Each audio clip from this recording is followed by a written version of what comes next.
Oi, galera! Bem-vindos a mais um Geração Z.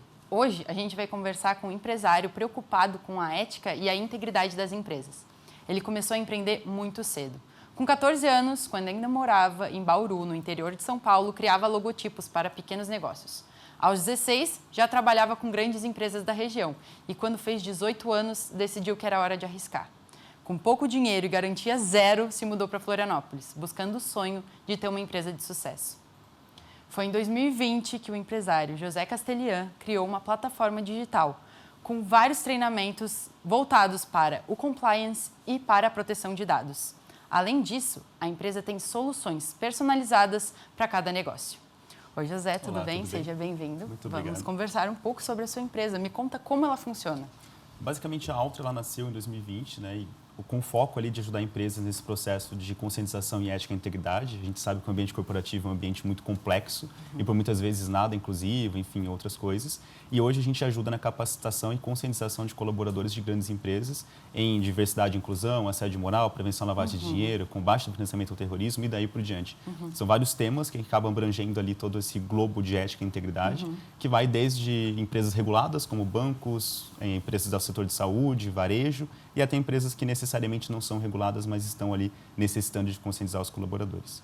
E o que te fez ir para esse lado, tanto do compliance quanto da ética? Qual foi a sua inspiração para ir atrás disso? Eu sou da área do direito e sempre gostei muito do direito, mas nunca vi paixão em advogar, né? Eu nunca me identifiquei em nada, tipo, sei lá, público ou qualquer coisa nesse sentido do direito tradicional. Sempre vi que precisava ser algo mais.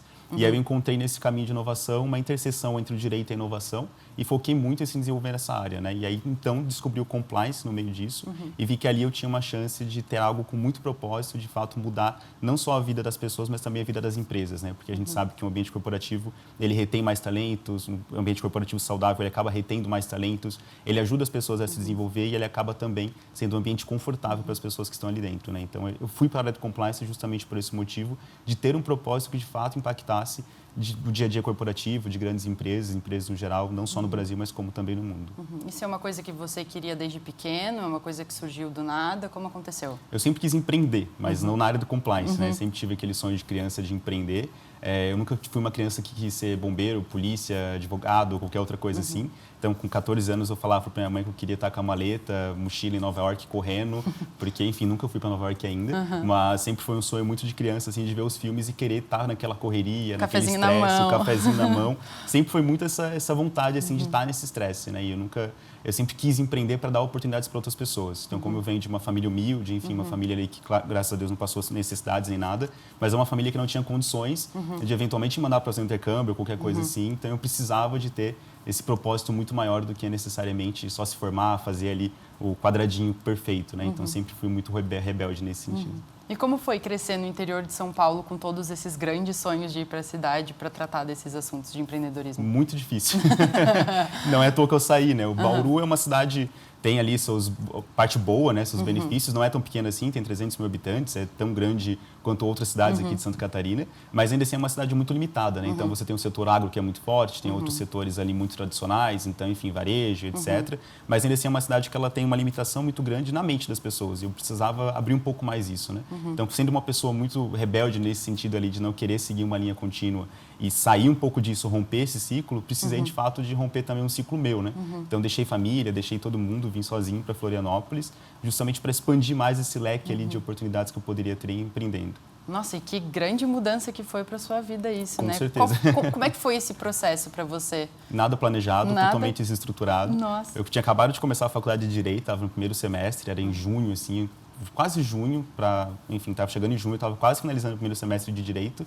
E aí estava rodando o LX, sempre com essa vontade muito grande de sair de Bauru, isso sempre foi natural meu. Minha mãe é da Bahia, então ela morava em Bauru e não se sentia feliz, porque, enfim, você sair da Bahia e ir para Bauru é um choque muito grande de realidade. Sim. E ela sempre queria voltar para a praia, né? E aí sempre isso ficou na minha cabeça também, enfim, outras coisas. E aí eu vi também que estava rodando o LX ali, achei uma república. Olha na só. época ainda, sei lá, era R$500 assim para dividir o quarto com 6 pessoas, filho único, é muito complexo fazer essa mudança. E eu falei, eu vou. E aí cancelei a faculdade, literalmente cancelei a faculdade, perdi tudo que eu já tinha investido lá. Nossa. Cancelei, enfim, autoescola, etc. Simplesmente peguei no dia seguinte estava com a mala arrumada e vim para Florianópolis sem nem saber se era golpe, enfim, sem nem saber se de fato eu estava indo para um lugar e ser sequestrado, não sei. Então foi de fato uma aventura, assim. com zero planejamento. Minha mãe super me apoiou. Acho que sem ela não estaria aqui hoje, sinceramente falando, porque é a pessoa que sempre me apoiou muito forte, assim, né? Sim. E aí, depois disso, minha noiva veio para cá, atual noiva, a gente se conhece desde Bauru, tá 7 anos juntos. E ela veio para cá e aí, então, minha vida, aí sim, começou a engatilhar um pouco mais e, de fato, se seguir nesse caminho ali de empreendedorismo. Sim. E como foi abrir o seu negócio aqui em Florianópolis, aqui em Santa Catarina? Acho que foi o lugar que eu mais fui bem recepcionado. Digo até que eu me sinto mais manezinho do que bauruense. É uma coisa muito natural minha, assim. Eu sou super fã de Florianópolis, falo bem para todo mundo. Literalmente sou um promoter de Florianópolis.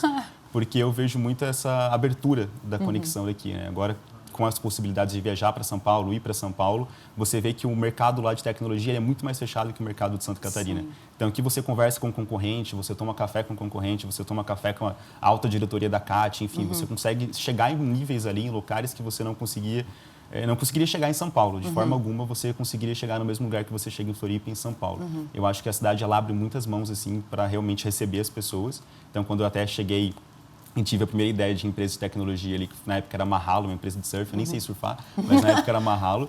Eu fui numa aceleradora, Bridge 101, aqui do Henrique Otti, e aí apresentei para ele disse que tu não sabe surfar, enfim, tá querendo empreender na área do surf. E aí ele também me instigou a empreender na área do direito, né? Então foi ele uma das faíscas também que falou, olha, vai pro direito que tu entende, tu gosta, tu é apaixonado e faz acontecer. E aí foi a primeira aceleradora que eu tive contato na vida, assim, e até hoje está com a gente. Então, de fato, a Florianópolis abraçou muito tudo que eu quis fazer. Você já tinha familiaridade com o empreendedorismo ou foi algo que você buscou ir atrás para conhecer melhor?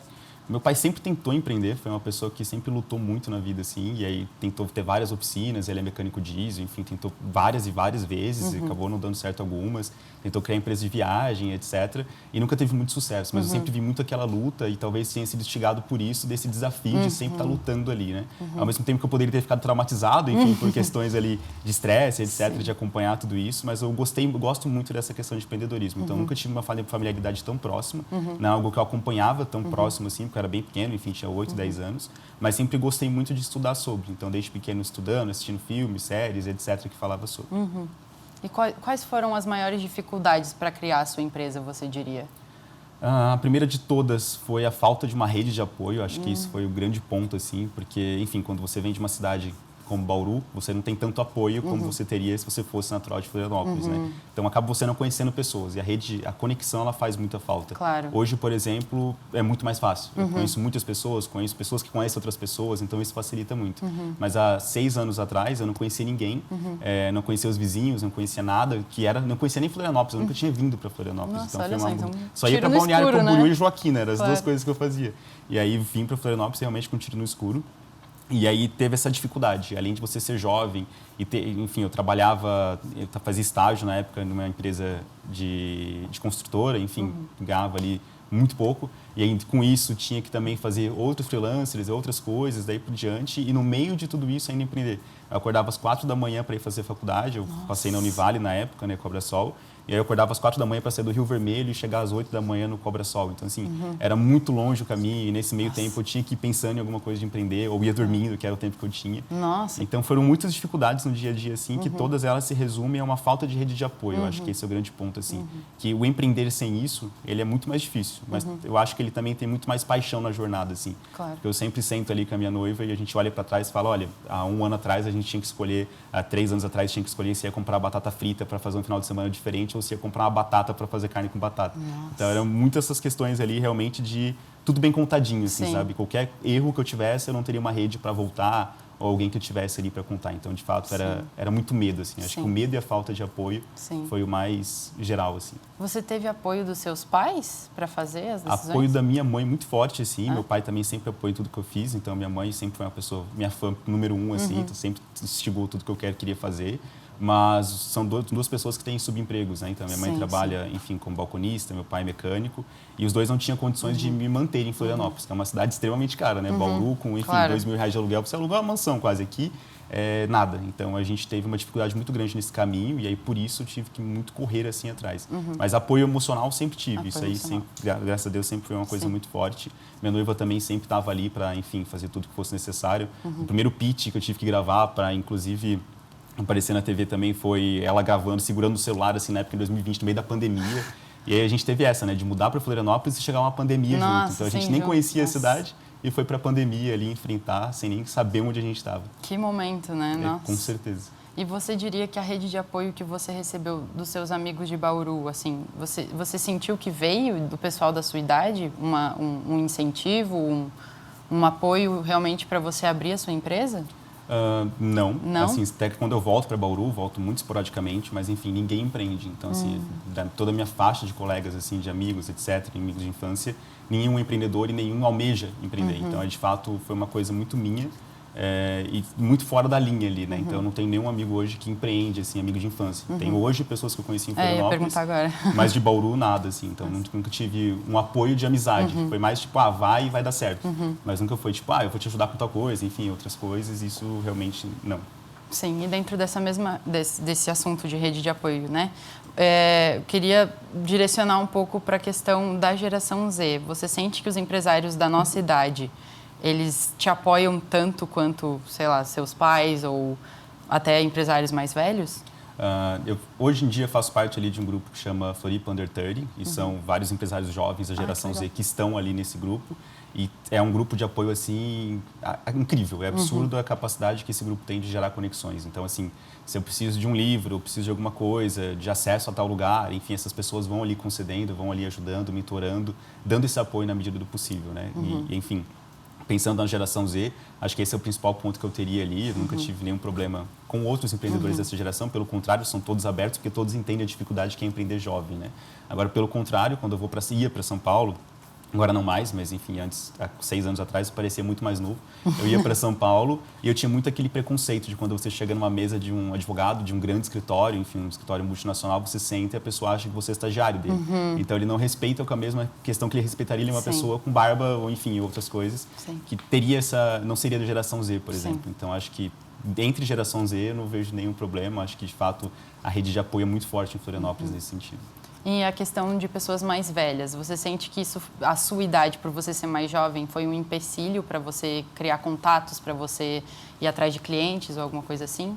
Pode ter sido. Eu fui uma pessoa muito tímida assim a vida inteira, nunca fui, enfim, jamais estaria na TV aqui, é uma coisa muito atual assim.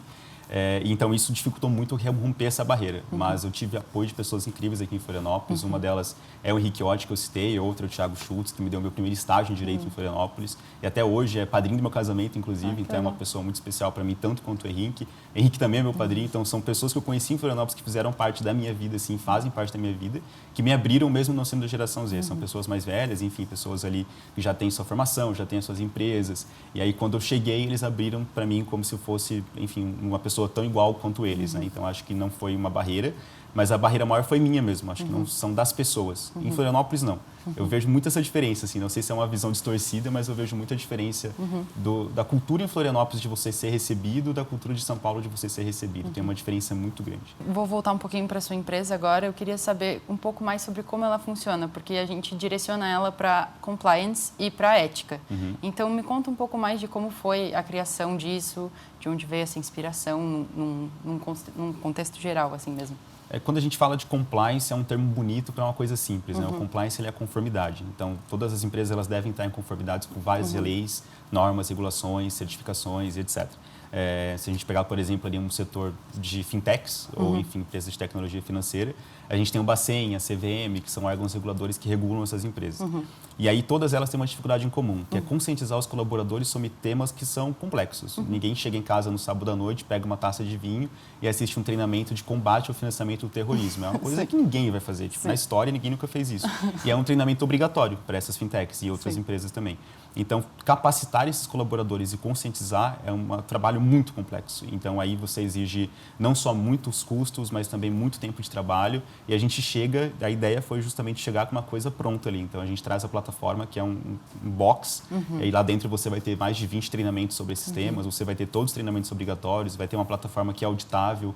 Então, ela já emite os relatórios que o Bacen, a CVM, a Ambima, todos esses órgãos reguladores vão exigir, inclusive a LGPD, enfim, qualquer outra lei, e já entrega isso pronto para a empresa. E a empresa tem o papel só de acompanhar o que o colaborador está fazendo.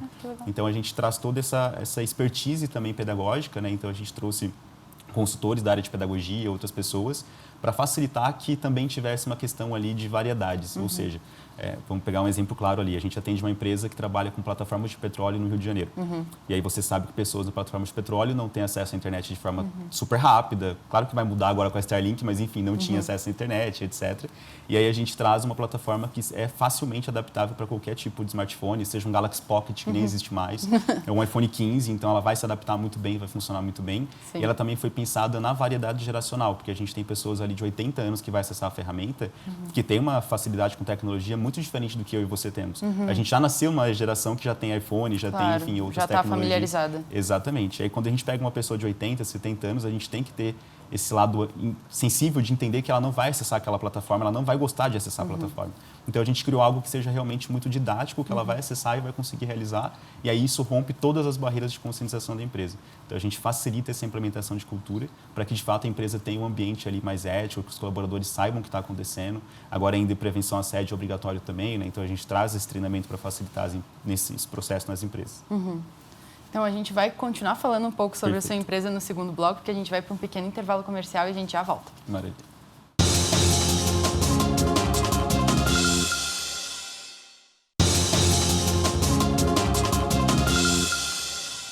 Estamos de volta com Geração Z e no primeiro bloco a gente estava trocando uma ideia muito massa com o José Castelhan e ele estava falando um pouco sobre a empresa dele e como ela trabalha com compliance. E eu queria saber de você sobre o compliance da sua empresa. Como funciona?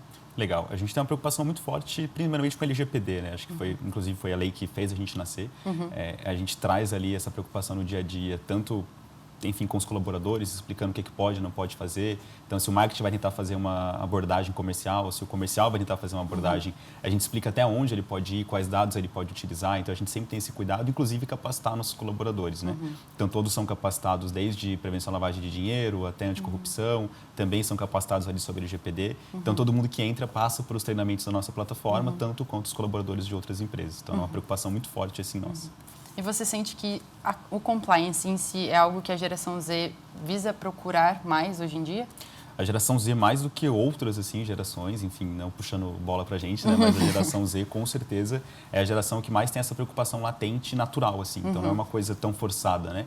A geração Z, ao contrário de outras ali que a gente enfrenta no dia a dia, trabalhando mesmo, a gente vê que ela realmente se preocupa e ela vai buscar aprender sobre esses temas. Porém, é uma geração muito crítica. Então, é uma geração que, às vezes, ela pode não concordar com aquilo que a lei diz, ou, enfim, com aquilo que a regulamentação diz, porque o treinamento ele deve seguir um padrão, né? Então, às vezes, ela pode ser muito crítica nesse sentido, mas é uma geração que se preocupa muito mais com compliance, principalmente essa questão ali de diversidade e inclusão, prevenção ao assédio, do que qualquer outra geração que a gente tem contato no dia a dia do trabalho. E por que criar a Altra? O que te fez criar essa empresa? Então, a Altra, ela nasce ali dessa ideia de transformar o ambiente corporativo em algo mais ético e íntegro, né? Que eu sei que é um desafio muito grande, talvez um desafio de longos anos. A gente tem ali muitas expectativas do como vai se transformar isso e o Brasil é um país muito difícil de conseguir implementar isso, né? Por outro lado, é o país que tem o maior, dizendo ali Bacen, né, Banco Central, é o país que tem mais regulação nesse sentido, um dos mais, né? Inclusive a inspiração para outros países. Então, a Altra, ela nasce com o objetivo de aumentar mais essa questão de conscientização do Brasil, reduzir as taxas ali de corrupção corporativa, reduzir as taxas de assédio, reduzir tudo isso, de fato, gerar impacto no dia a dia desses colaboradores. Antes da Altra, você trabalhou para alguma outra empresa para te ajudar nesse processo de criação? A Altra em si nasceu em 2020, né? Só que antes disso a gente teve a Legalium, que foi a primeira Lawtech que eu tive na vida, assim. A Legalium, ela nasceu com o objetivo de ser enfermeira dos advogados, então ela fazia toda a triagem, ver qual era o problema do cliente e tudo mais. Era quase uma secretária automatizada ali na era pré-ChatGPT, né? Então, foi bem antes disso. E aí, depois, a gente vendeu as operações, encerrou as operações ali da Legalium e fundou a Altra, que antes se chamava LawQuest. Então, foi as duas primeiras empresas, assim, no setor de tecnologia, de fato, né? Teve a Mahalo, que eu comentei anteriormente, que eu tentei criar, mas, enfim, não saiu do papel. Então, a Legalium e a Altra foram as duas, realmente, que tiveram clientes, enfim, tiveram operação e, de fato, funcionaram. E como esses clientes encontram vocês? É por meio das redes sociais? É por outros canais de comunicação? Meu comercial é muito forte, né? Inclusive, um abraço ali para o Kevin, o Gabriel, que faz nosso comercial hoje. O Kevin, ele entrou há pouco, faz quase um ano que ele entrou ali, nosso CSO, o Chief de Sales, e ele entrou na empresa justamente com esse objetivo de criar esse processo comercial, né? Então, hoje a gente tem um comercial muito forte fazendo a prospecção ativa desses clientes e também os clientes podem nos encontrar por site, enfim, redes sociais, mas ainda a rede social não é um ponto assim que a gente tem muito foco, né? Mais sites realmente, LinkedIn é o mais que a gente foca bastante assim e também, claro, ali a prospecção ativa para os comerciais. E como você lida com todos esses aspectos da empresa? Você mencionou que tem esse moço que cuida das comunicações. Como foi gerenciar todas as outras áreas dentro da empresa? Eu tenho sorte de ter um cofundador, né, que começou comigo desde o começo, que é o Matias. O Matias, ele é CTO da empresa e ele também nunca tinha empreendido. Tive que instigar muito ele, assim, falar, cara, vamos, vai dar certo, enfim, vamos empreender. E a gente se conheceu da forma mais aleatória possível no ciclone bomba que teve em Florianópolis. A gente estava catando ali em Túlio e se conheceu porque eu morava na casa que era da mãe dele. Então, enfim, foi um caos. Mas a gente se conheceu assim. Então, hoje, meu CTO ainda, né, meu sócio, ele tem bastante esse lado muito crítico e eu tenho um lado muito sonhador. Então, eu sempre estou voando, ele sempre está colocando a rodinha e pousando o avião. Então, a gente sempre tem essa coparticipação e a gestão de pessoas foi algo que a gente aprendeu muito na prática. É um desafio, acho que a gestão de pessoas é o maior desafio que todo empreendedor tem, porque é uma coisa que cada pessoa é uma pessoa simples ali, né? Então, não tem outra coisa para descobrir. Então, você tem que aprender a lidar com pessoas, tem que aprender a entender os limites das pessoas. Então, de fato, é um desafio. Acho que esse é o maior de todos. A gente tem um time hoje formado por 8 pessoas incríveis. Fora o Matias, tem o Gustavo também, que é CEO hoje, outro sócio, que ele está na operação, ele é meu braço direito, né? Então, quando eu tive o burnout ali em 2020, 2022, ele que veio para ser meu braço direito. E aí, na operação como todo, é outra pessoa que me ajuda a manter tudo isso de pé. Porque eu digo que empreender sozinho é impossível. Não tem como ser uma pessoa só e fazer uma empresa de 500, 400, 300 pessoas funcionar. Então, de fato, é um desafio muito grande, mas é um desafio apaixonante, assim. Acho que empreender é a melhor coisa que pode existir. Além de fundador da empresa, você tem outra área dentro que você trabalha também? Eu trabalho muito focado ali em expansão, né? Agora, inclusive, a gente está trabalhando uma expansão para a Latam, então a gente está começando a ter nosso primeiro cliente no México e na Colômbia, então a gente está agora indo para a América Latina como um todo, América Central. Então eu foco muito nisso, nesse caminho de expansão de produto, expansão de comercial, expansão de tipo de tecnologia também. Enfim, a gente trabalha muito. Eu trabalho muito dentro dessas áreas e também no comercial, como closer, fazendo o fechamento das vendas, mas uma questão mais estratégica mesmo, né? Então, minha área dentro da empresa hoje é mais essa de estratégia. Você comentou agora que empreender é uma das melhores coisas que já aconteceu na sua vida. Como você se vê como geração Z dentro do mundo do empreendedorismo hoje? Eu gostaria de começar dizendo que o empreendedorismo ele mudou a minha vida, né? Eu acho que ele tem muito essa capacidade. Quando você empreende, você assume muitos riscos, é óbvio, como eu comentei no começo, mas você também abre muito espaço para coisas na sua vida que você não teria acesso de outra forma que não seja o empreendedorismo. Então, como eu comentei que esse ecossistema de Florianópolis ele abraça muito, o empreendedorismo ele me levou para lugares que eu nunca imaginaria que eu poderia estar, né? Então, mesmo morando no interior de São Paulo, fui poucas vezes a São Paulo, enfim, visitei poucas coisas. E hoje, como eu comentei ali no início, é legal olhar para trás e falar o quanto a gente conseguiu se desenvolver, né? Então, isso é uma coisa assim que dá muito prazer emocional mesmo, porque você olha e fala, olha, isso aqui antes a gente tinha 2 pessoas, tinha só eu e Matias, e agora a gente tem 8 pessoas. As 8 pessoas adoram o que estão fazendo, gostam da empresa, estão ali realmente apaixonadas pelo propósito. Então, eu acho que o empreendedorismo, enquanto geração Z, ele tem muito esse poder de transformar vidas, não só as nossas, mas de quem está trabalhando com a gente também. Então, até eu gosto muito de tentar dar oportunidade para as pessoas, né? Então, mesmo que a pessoa não seja da área, não seja de tecnologia, eu tento trazer, tento ensinar, tento mentorar. Sou mentor também no programa Nascer. Agora a gente passou também no Sebrae ali, a ideia também é depois se tornar no futuro mentor de Sebrae, né? Isso sim espero.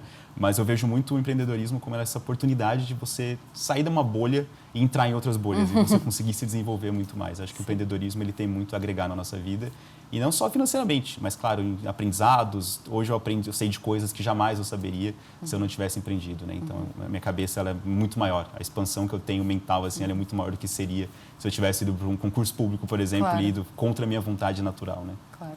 Você fez alguma capacitação? Durante a infância eu fiz vários cursos, então, enfim, como uma pessoa neurodiversa, né, com TDAH ali, eu estava fazendo hardware, informática, fazendo tudo que você pode imaginar, mas nunca fiz uma capacitação focada em empreendedorismo. Isso nunca tive a oportunidade ainda. A ideia depois é que eu me formar em Direito, eu vá fazer de fato uma formação ali. Hoje eu estudo Direito na Univale, né? E a ideia depois disso é que eu faço MBA ali focado só em empreendedorismo, focado em administração. O grande sonho é fazer um MBA em Stanford, em Harvard, etc. Mas ainda tem alguns passinhos até chegar lá. A gente começa sonhando baixo e depois aumenta, é claro. Queria saber um pouco sobre as dores que você sentiu como empresário mesmo, porque foi uma empresa que surgiu do nada, foi algo... Você, obviamente, já teve esse passado com essas 2 empresas que você construiu, mas a Altra, ela se consolidou. Quais foram... Você comentou sobre as dificuldades, mas quais foram as dores que você sentiu como empresário?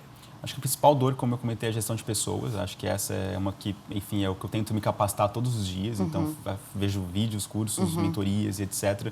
para tentar entender mais sobre a gestão de pessoas, que eu acho que esse é um dos principais desafios, assim, de reter talentos. Hoje as pessoas, elas estão muito flexíveis. Então, basicamente, se você não está feliz, você sai e procura outra coisa. Então, a retenção ela é muito mais difícil. Eu acho que a pessoa está sempre buscando novos desafios e nunca para em um, né? E aí, acho que fora a gestão de pessoas, a gente tem ali também, como eu comentei, a rede de apoio.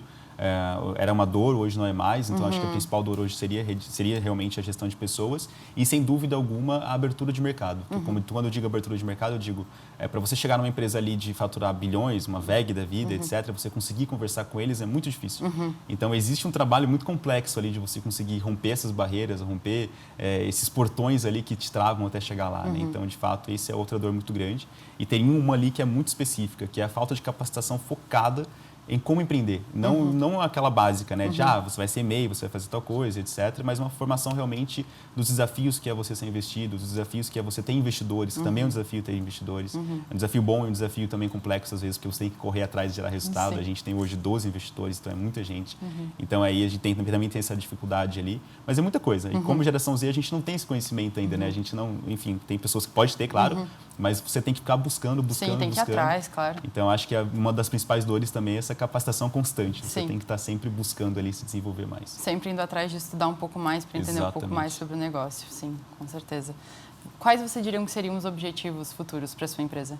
O grande objetivo nosso para o ano que vem é fazer essa expansão latana. Então, a gente tem nossos primeiros clientes ali em Colômbia, México, inclusive Argentina, outros países, mas principalmente México e Colômbia, onde a gente está abrindo agora as próximas filiais. E também, finalmente, tem a nossa sede ali em São Paulo, né? A gente tem uma sede hoje em Florianópolis e a ideia agora é expandir também para São Paulo. Claro. Hoje, nossa carteira de clientes é representada 99% em São Paulo. A gente tem muitos poucos clientes em Santa Catarina. E aí, a gente quer mudar isso, é claro, né? Mas a gente também vai estar com uma sede física ali em São Paulo. Vocês têm objetivos para, tipo, daqui a 5 anos, por exemplo? Com certeza. Ser a maior empresa de conscientização do mundo, assim, é o nosso grande objetivo. A gente tem algumas inspirações grandes, assim, do mercado, né? Outras empresas que também fazem esse processo nos Estados Unidos e tudo mais. Mas a gente quer dominar a América Latina como um todo e ser a principal, pelo menos do nosso continente ali, né? Na América Latina como um todo, ser o principal, que hoje é, tipo, essa questão de conscientização, a gente quer dominar isso. Muito ambicioso da sua parte. E eu queria até pedir para você dar uma dica para quem estiver assistindo agora, se quiser seguir o mesmo meio que você, qual dica você daria? Primeiro, eu diria que empreender não é um sonho, é uma coisa assim, não é como parece, né? A gente falando aqui parece muito legal, enfim, tô na TV, é legal, gostoso, maravilhoso. O empreender você tem que ir com muita vontade, tem que ir com muito amor e paixão e realmente acreditar naquilo que você vai fazer. Eu acho que você não pode empreender só pelo dinheiro. Se você empreender pelo dinheiro, a chance de você conseguir ter sucesso naquilo vai ser muito difícil, porque você vai abrir mão para outras oportunidades.